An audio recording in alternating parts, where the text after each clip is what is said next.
Bakit hindi ka dapat mahiya kapag ikaw ay bumili ng kondom? Siyempre, kapag ginawa mo yon ay ibig sabihin ay responsable ka.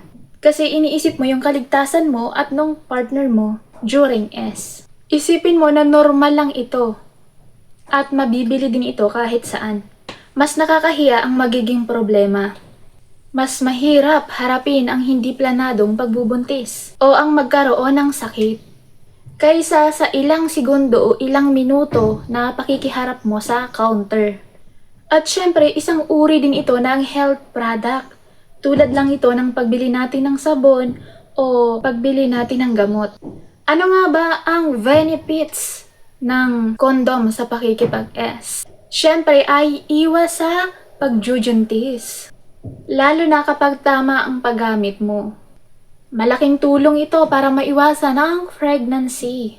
Siyempre, protection din ito laban sa STI. Tulong ito para ma-prevent yung mga sakit tulad na lamang ng HIV, gonorrhea, syphilis. Ang kagandahan nito, lalo na sa babae, siyempre lalaki yung gumagamit, ay wala itong epekto sa hormones. So, ibig sabihin ay hindi ito tulad ng pills. Paano nga ba maiwasan ang hiya kapag ikaw ay bumili nito? Unang-una, babaguhin mo yung mindset mo. Ang iisipin mo ay responsible ka at hindi ka malandi. Isabay mo ito sa ibang bibilhin mo tulad ng beauty products, sabon, para iwas awkward na din. Alalahanin mo, sanay ang cashier, hindi lang ikaw ang bumili nito sa loob ng isang araw. Yung cashier, araw-araw yan nagtatrabaho. Buong maghapon, buong buwan, andyan yan sa cashier at hindi lang ikaw ang kaharap niya na bumibili nito. Hindi yan sa'yo lagi nakafocus at mamaya limot ka na niyan.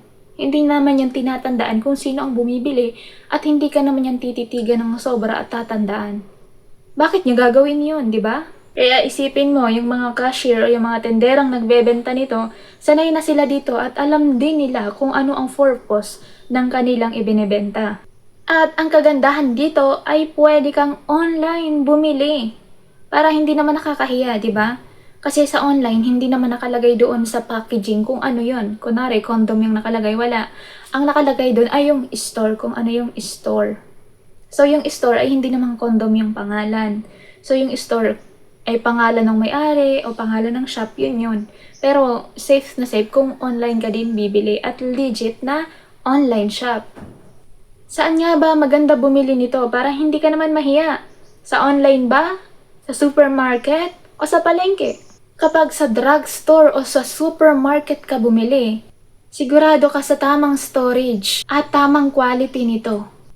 Kapag sa mga online ka naman bumili, kunwari sa kung anong apps yan na binibilhan mo, convenient din.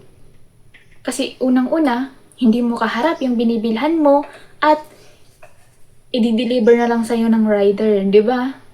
Bakit nga ba maraming nahihiya? Kaya marami ding nabubuntis dahil sa hindi paggamit ng kondom.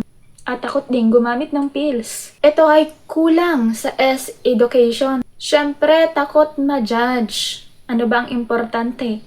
Yung bigla ang responsibilidad o ang pagbili mo ng kondom sa tindahan? Siyempre, nape-pressure din. At kung minsan ay walang tiwala sa produkto. Kasi iniisip baka butas, baka hindi, baka sumilag, ganon. At syempre, ang bahala na mindset. Bahala na kung ano mangyari, basta masaya habang ginagawa namin. At syempre, nangyayari din yan, hindi prepared sa moment.